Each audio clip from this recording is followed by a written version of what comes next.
Ben Silverio. And I'm Erin Cline. And I'm Ansel Burch. And it's Time to party! This month's episodes on Bring It On were recorded on March 26th, 2023. We are not doctors. We don't give medical advice. Please drink responsibly.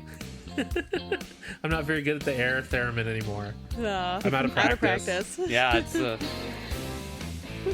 not an intuitive instrument. Can't let those it's muscles. true. Yeah. It's true that if you don't use it, you lose it. It's true. That's right. It's a muscle that must be constantly worked out. Party people, welcome to the third episode in our Bring It On series. If you're just joining us, spoiler alert, April Fools. Congratulations. What a strange episode to have picked to listen to first, but also congratulations. Yeah, typically we would be presenting you with our edutainment selections for the month. But surprisingly, there's not a ton of technology in Bring It On. So we just decided to forego it. Forget it. This time around. The pom-pom was invented in the 30s. That's all I got for you. I was joking with Erin, and I was like, oh, God, what would I do for edutainment? The loser sneeze?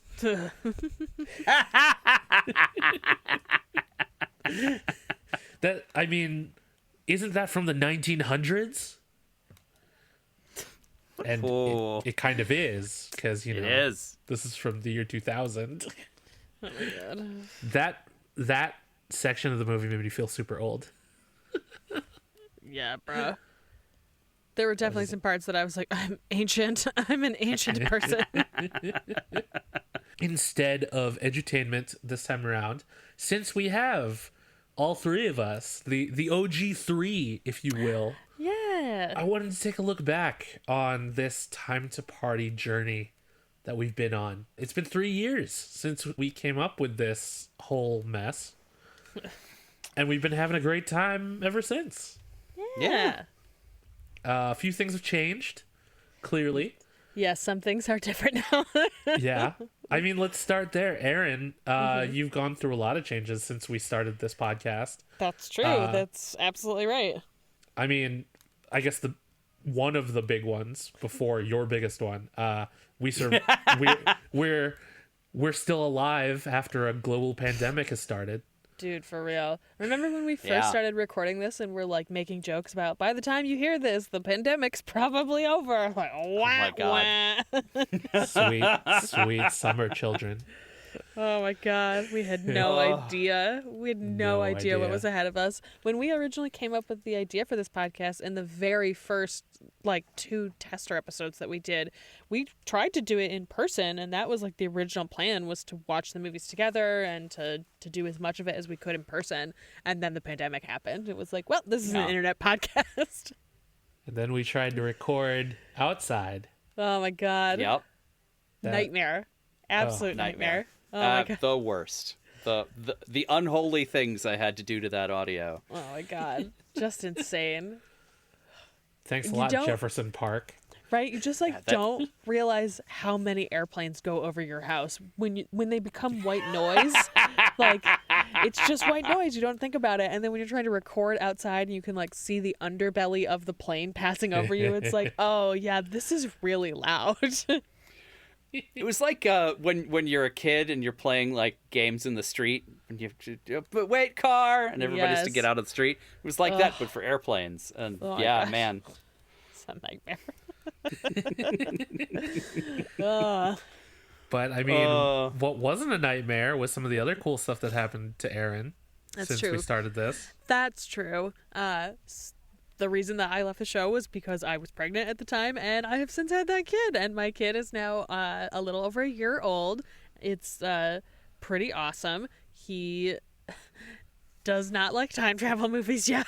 We're not there yet.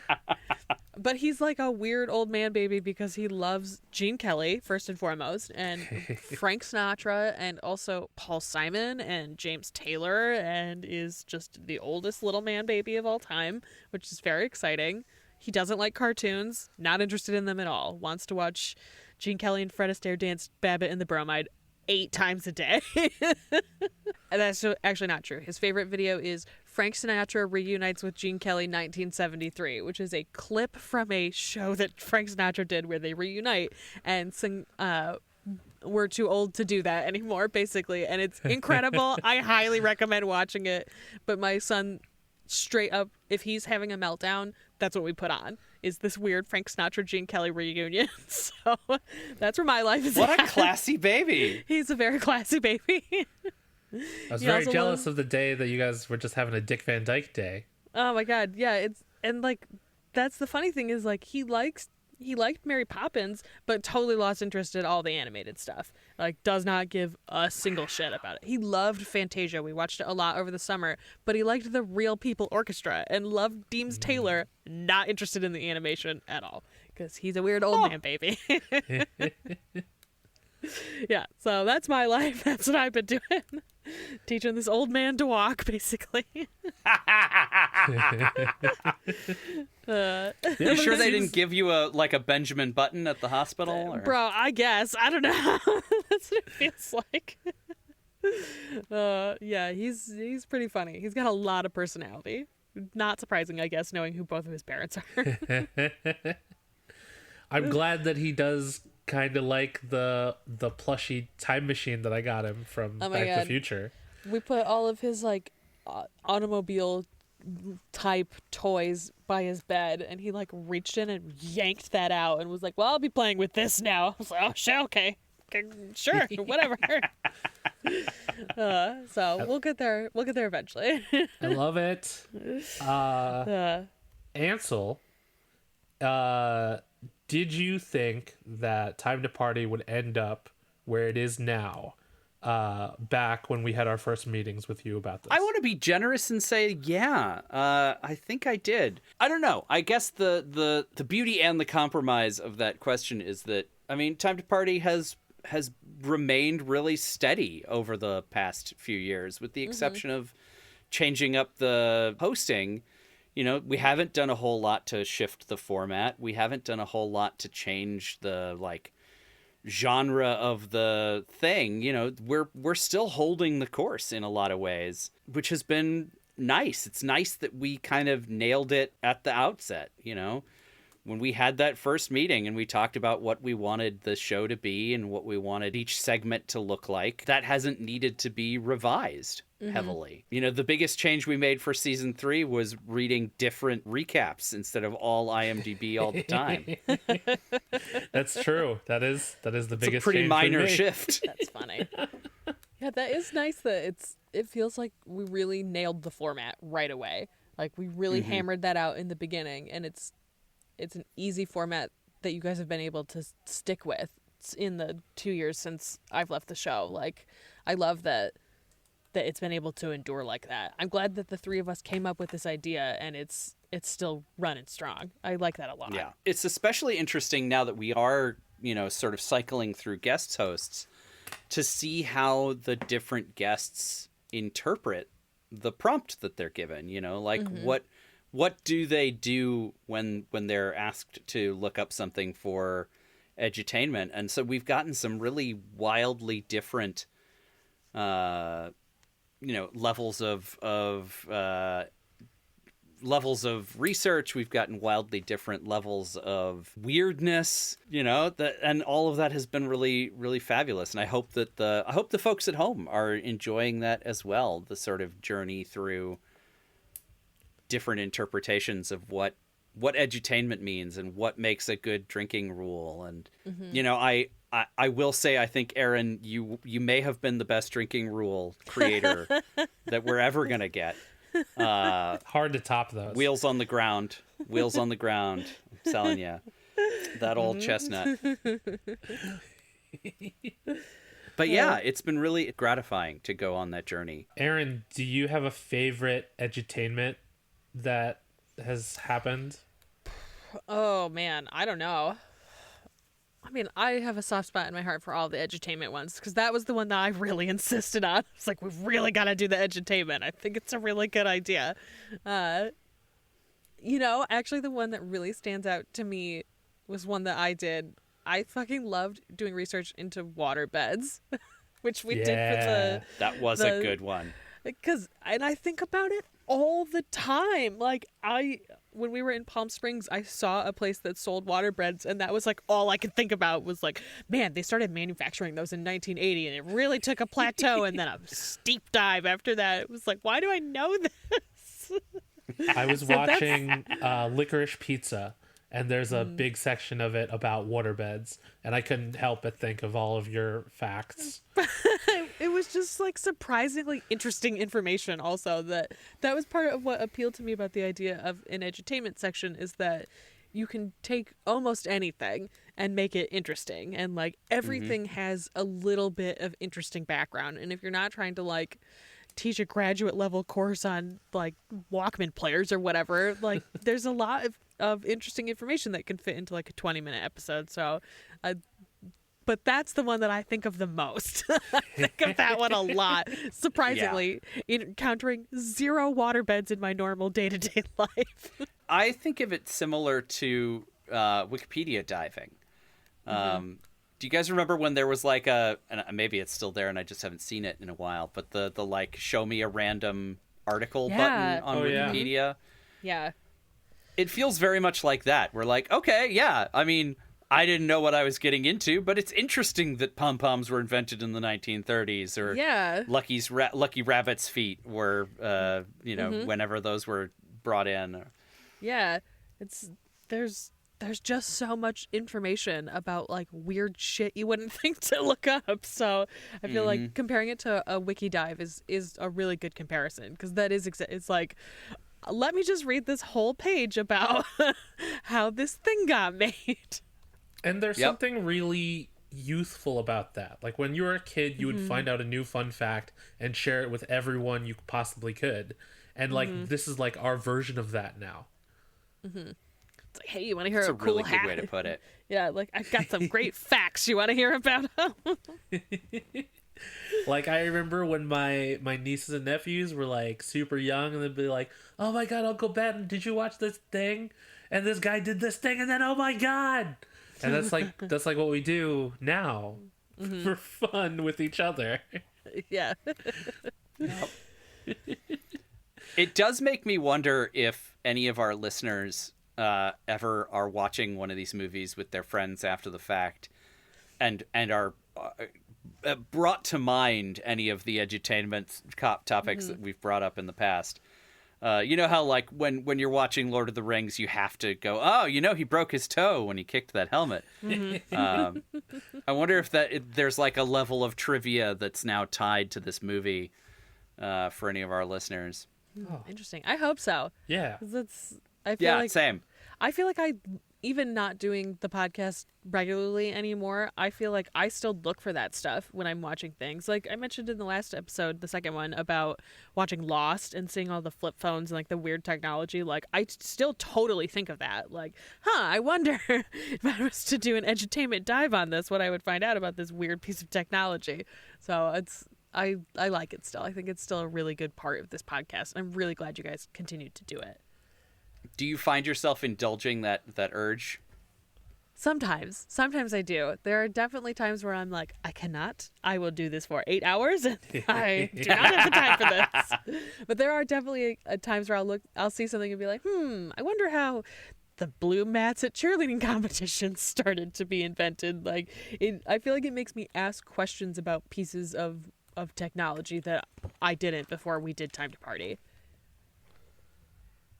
God, like, yeah, I keep all my notes in this notebook, so it's like just going back on some of the stuff that we talked about.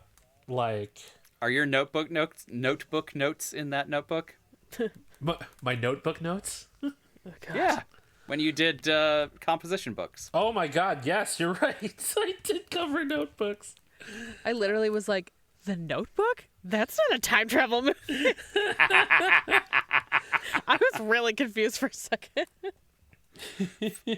I did write in my notes for this one, flashbacks. That's like time travel, right? Yeah, right. Yeah, that's time traveling. We as the audience time traveled. Yeah, you know the Tauros and the Clovers travel through time like the rest of us, linearly. Yeah. So 1 second per second. Exactly. One more Bring It On question real quick. Why Yes. would Clovers or Tauros be in the atmosphere? Who is launching them? I had that same question. Why are Clovers cold? Why are the Tauros cold? I also don't understand that at all. You're all in California. Right? Do they not understand how snow works? Oh my California gosh. education. Yeah, right. For either of you, were there any movies that you particularly enjoyed revisiting with this new lens of the podcast? I'm glad that we watched Terminator. That one, I feel like I really enjoyed doing as part of this because that's not a movie I'm like super into, and it was Yeah. nice to have to sit down and like carefully watch it. I really enjoyed that. Not a rewatch, but still probably one of my favorite movies that we watched on this, and maybe in my like top 20 movies of all time is Palm Springs. Oh yeah, That I was movie gonna say fucking ruled. It's so good. so good. Oh my god, Palm Springs is so good, and I don't It's even so like good. Jesse Eisenberg. I Or don't either. not- It's just like it just worked. It was just such a good movie. I'm sorry, I You said want Jesse to say Eisenberg. the right name of the person? I don't even like Andy Samberg. There it is. Oh my god, I was just like, yeah, totally. Jesse Eisenberg, that's that man's name. It's the same white dude. Of course. And what a great one to be our second one ever. Yeah, To totally. have managed to go from the Terminator to Palm Springs. Like, so great. It was such a good, like, this podcast could be whatever because time travel movies can be whatever. Like, it was a really good Yep. back-to-back and demonstration of time travel movies span so many more genres than just time travel science fiction movie. Oh yeah, I do love how time travel has kind of seeped into all of these other genres over time. You know, like rom-coms and teen movies and everything. You know, but one of the highlights for me was spotlighting Back to the Future 3. Because like it doesn't get enough love. You know. Yeah. That one was very special. Yeah. Yeah, I would agree. And I'm glad that I rewatched it for this because it's something that like I always think of 3 as my least favorite of those, but it's because I don't like westerns. I typically am not into westerns. Though maybe as an adult now I would be, but as growing up with the Back to the Future movies, I was like, the western, and then revisiting it for this, it was like this is a great movie. This is Right. a very well, like I love this trilogy, but like it stands on its own and I can see why older people enjoyed it more when I was younger in a way that I just didn't understand. Yeah. That's a good way to put it, yeah. Definitely. We're coming up on the time here. You know, first I did want to say that I first brought this up to you two because I wanted to spend more time with you both.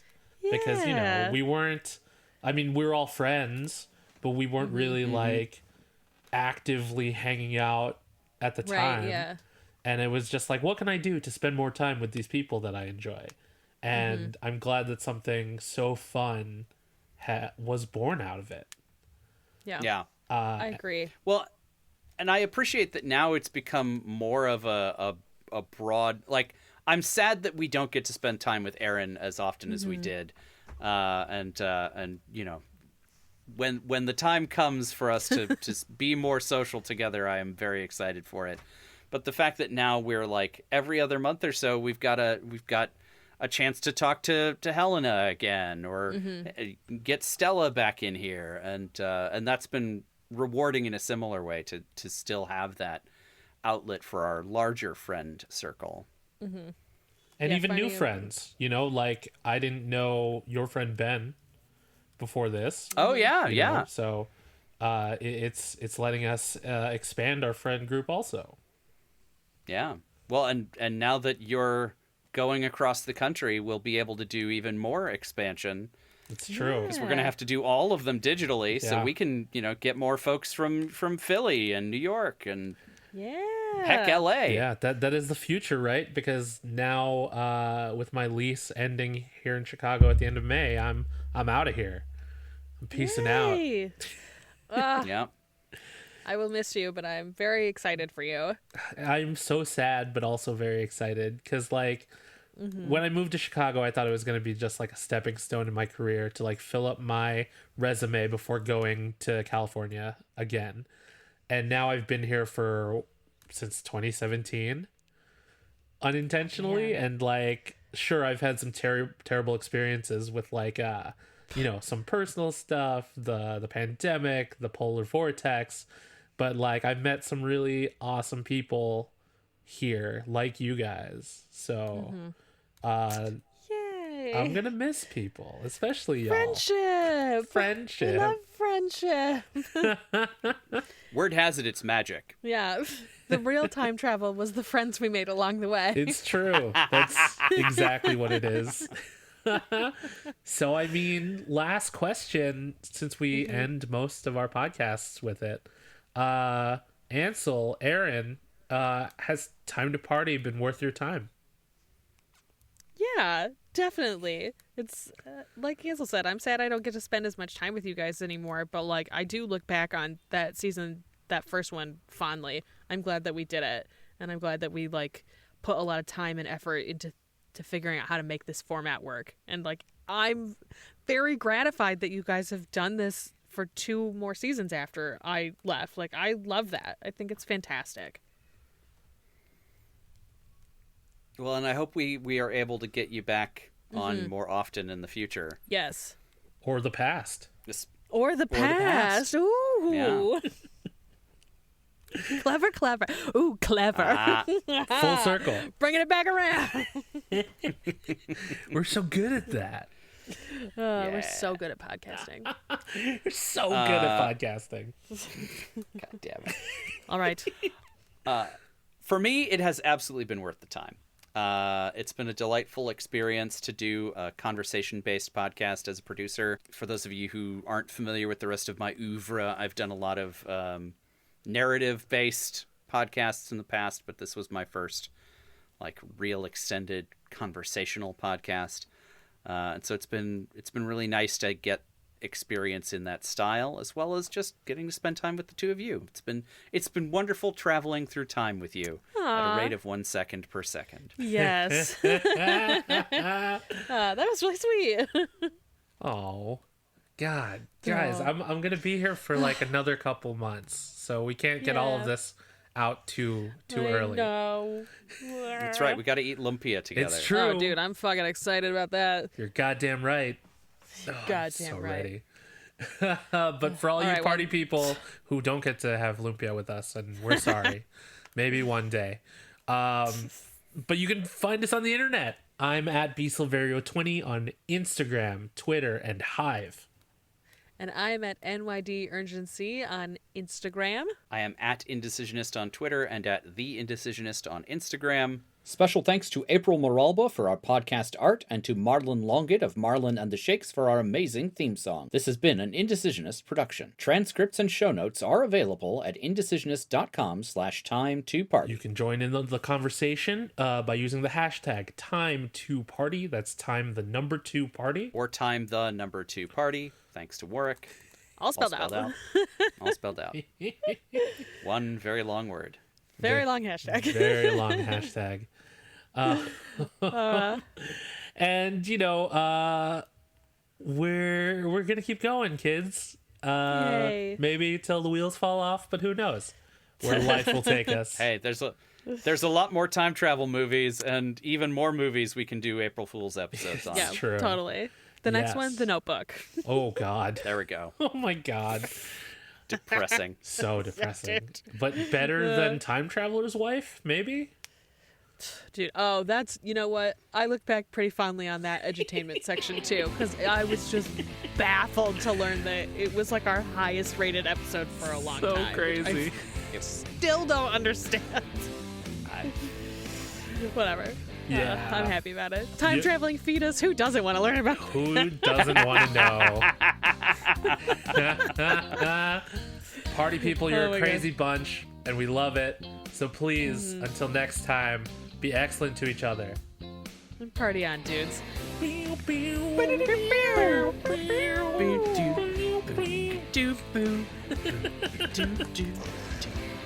Yeah! Yeah. We did it! Well, Without crying. it was lovely potting with you both.